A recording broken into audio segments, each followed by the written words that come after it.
Hey, c'est Hiro, si tu regardes souvent les vidéos mais que t'es pas encore abonné, un petit clic et tu seras enfin membre de l'équipage pour ne rien rater. En plus, tu peux même recevoir des super pouvoirs et ça, c'est beau. Même qu'en ce moment, il y a un super concours sur mon Instagram pour les intéressés, le lien est en description. Voilà. Clairement là, avec cet épisode, WandaVision nous prépare pour un final d'exception. Le genre de finale où se mêlent drame et révélation et surtout, où là on nous présentera les prémices de ce qui se traite dans la suite du MCU avec un Spider-Man 3 et Doctor Strange 2 qui, rappelons-le, sont intimement liés au final de WandaVision. Quel est le grand secret de Wanda, la Scarlet Witch? Que révèle l'épisode 8 sur Agatha Harkness et la magie dans le MCU? Pourquoi le grimoire magique est en réalité le véritable grand méchant de la série? Ou encore à quoi faut-il s'attendre pour l'affrontement de Vision contre le nouveau Vision? Des questions parmi d'autres auxquelles on va tenter de trouver réponse à travers une nouvelle exploration d'univers dédiée à WandaVision. Et vous allez le voir que beaucoup d'éléments préparent un final qui restera, je pense, dans les mémoires. Installez-vous confortablement, sortez vos costumes de super-héros et livres de magie. Je suis HiroSF et aujourd'hui, on s'engouffre encore plus loin dans la bulle de réalité de Wanda et on explore un monde magique à base de grimoires antiques écrits à l'encre de la manipulation. Bref, on parle WandaVision, magie et force mystique légendaire. Bon visionnage.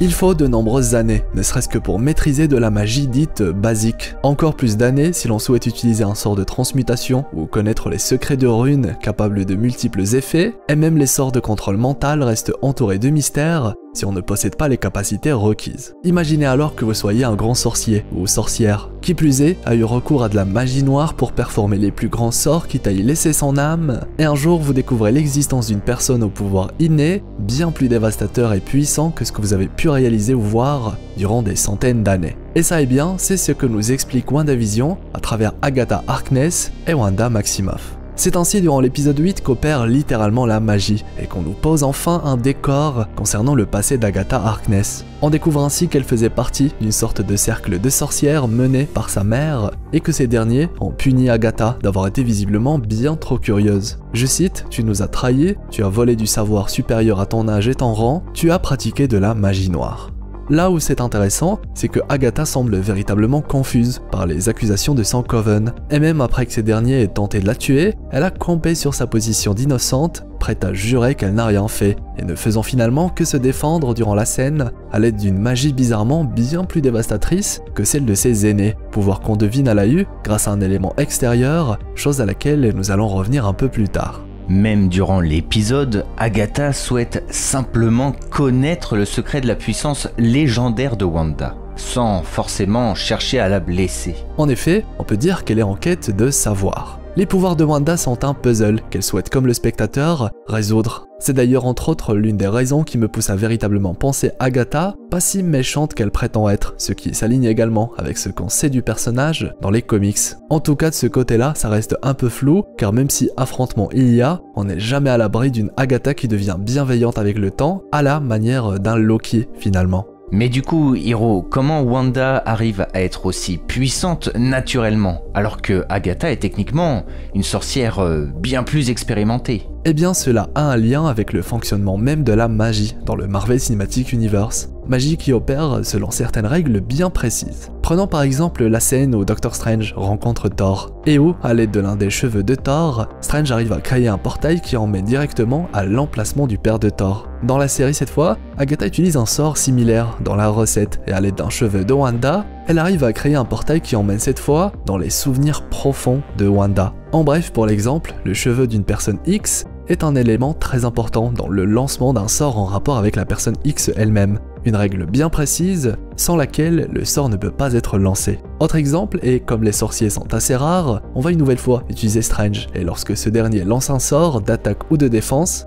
il doit à l'aide de ses mains tracer des cercles bien précis, à l'aide desquels il met en place un sortilège là encore, bien spécifique. Chose qu'on retrouve également chez Agatha d'une certaine manière, même si là encore, l'exécution reste différente via des runes par exemple, car on ne parle pas du même type de magie, chose qu'on voit assez bien d'ailleurs dans l'épisode, confirmant l'existence de plusieurs types d'utilisation de la magie quand on parle du MCU. Dans tous les cas et en résumé, le sorcier ou la sorcière doit suivre des règles précises lorsqu'il souhaite faire appel à des pouvoirs de nature magique. Mais du coup, c'est bien beau tout ça. Mais comment se fait-il que dans le cas de Wanda, elle puisse utiliser des pouvoirs si grands, sans prérequis, agissant même de manière presque instinctive? Oui, en autopilote, comme le décrit Agatha elle-même. Eh bien, figurez-vous, c'est là la singularité de Wanda, et ce qui poussera d'ailleurs Agatha à s'intéresser à son cas. Wanda est l'exception à la règle. Si les autres sorciers peuvent à travers des règles complexes changer les propriétés d'un objet ou d'un être et altérer son apparence momentanément, Wanda, elle arrive à réécrire la réalité de cet objet ou être. Mieux encore, plus terrifiant, Wanda, elle, arrive à créer la matière et à l'altérer. Et là, c'est pas un tour de passe-passe fixé dans le temps, mais semble-t-il présent pour toujours. Allant même pour l'exemple jusqu'à recréer Vision à partir de rien. C'est alors à la fin de l'épisode qu'on nous offre un semblant de réponse à ses pouvoirs sans pareil, lorsque Agatha pose enfin des mots et décrit ce qu'elle semble avoir découvert, à savoir que Wanda utilise de la magie du chaos, et surtout, point le plus intéressant, qu'elle est la Scarlet Witch. Et là, il faut bien faire attention, car il ne s'agit pas simplement d'un surnom aléatoire, ou pour faire écho aux comics avec le surnom de Wanda, mais en réalité il s'agit bien d'un nom qu'elle semble, Agatha, donner à Wanda en se basant sur une information qui nous est inconnue, comme si Agatha Harkness avait eu vent de la possible existence d'une sorcière légendaire portant ce nom et possédant des caractéristiques spécifiques qu'elle retrouve, on l'imagine, chez Wanda Maximoff. Ainsi l'appellation Scarlet Witch doit forcément désigner un être singulier, légendaire, que Agatha a découvert pourquoi pas via d'anciens grimoires magiques et qu'elle croit avoir rencontrés. A noter également, et c'est très important, qu'on a enfin la confirmation que la gemme de l'esprit a seulement débloqué l'esprit de Wanda et n'ont pas été à l'origine de ses pouvoirs. Autrement dit, Wanda a normalement toujours eu des pouvoirs comme son frère, seulement qu'elle ne le savait pas ou qu'elle ne pouvait pas utiliser. La scène en Sokovie étant d'ailleurs assez explicite, Agatha Harkness demandera même à Wanda si elle a utilisé un sort de probabilité pour que le missile n'explose pas. Un sort qui a probablement été lancé par Wanda, inconsciemment, puisqu'ils sont restés 2 jours avant de quitter l'endroit. 2 jours sous le bip en continu d'une arme Stark, qui devait à la base tuer les jumeaux Maximoff. On peut d'ailleurs voir que durant la scène où la gemme d'infinité libère l'esprit de Wanda, voir que la pierre montre à Wanda l'espace d'un moment ce qu'elle deviendra en possession de ses pleins pouvoirs, soit la Scarlet Witch, du moins on l'imagine. Un être qu'on suppose est le plus puissant utilisateur de la magie, pourquoi pas, qui vient à la vie tous les milliers d'années, enfin, ça reste de la supposition se basant seulement sur le fait que Agatha connaisse déjà cet être utilisant de la magie du chaos et qu'elle connaît même son nom. D'ailleurs, cette magie du chaos, c'est la première fois qu'on en entend parler dans le MCU. Là où dans les comics, on sait que c'est une magie tellement puissante qu'elle est déclarée inexistante, même par le sorcier suprême. Il s'agit donc, on peut le dire, d'une magie légendaire, surpuissante, capable d'altérer la fabrique même de la réalité, amenant destruction dans le cosmos. Bref, le genre de truc tellement grand qu'on pense inexistant. D'ailleurs, ce qui est très intéressant, c'est que le livre de magie, montré dans l'épisode 7, pourrait être le même livre duquel Agatha a appris la magie noire avant d'être confrontée aux autres sorcières de son coven. Ou alors, beaucoup mieux, le bouquin possède une conscience propre ou cache un grand vilain, et aurait à travers Agatha là aussi cherché un moyen de libérer ses pouvoirs, tentant même de trouver l'avatar parfait, celui qui pourrait, comme Wanda, lui permettre d'atteindre cette magie du chaos tant recherchée.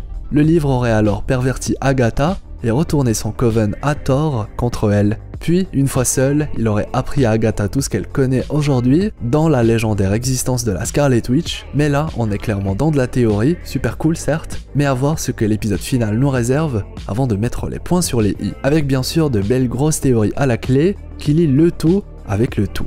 En tout cas, l'épisode final va probablement nous mettre d'accord concernant Agatha Harkness, et si elle souhaite en réalité posséder les pouvoirs de Wanda, ou alors si elle va se révéler finalement une grande alliée. Affaire à suivre. Autre grosse révélation importante de l'épisode, c'est bien sûr le nouveau Vision, à travers qui on apprend que Hayward est un grand menteur, puisque Wanda n'est jamais venue récupérer le corps de Vision, mais l'a seulement regardé. Et que c'était lui, Hayward depuis le début, qui souhaite en faire une arme contre la volonté de Vision de ne pas être utilisé après sa mort. Le projet Cataract, on en a d'ailleurs déjà parlé dans les anciennes vidéos, un projet à travers lequel Hayward veut recréer un Vision surpuissant qui lui serait du coup fidèle. Chose qu'il finit par mettre en place après avoir alimenté le corps mort et réassemblé de l'ancien Vision par l'énergie de la bulle de réalité de Wanda une sorte de teasing, on l'imagine, d'un Vision versus Vision dans ce final des plus attendus. Sinon, je ne pense pas qu'on puisse dire autre chose concernant ce nouveau Vision, qui pourrait également se confronter à Monica, l'occasion parfaite pour en savoir plus sur ses pouvoirs à elle aussi, car oui, vous l'aurez d'ailleurs remarqué, je n'ai pas traité le cas de Monica Rambeau, mais seulement par manque d'informations, souhaitant lui dédier une vidéo en temps et heure, lorsqu'on aura du concret sur cette nouvelle super-héroïne.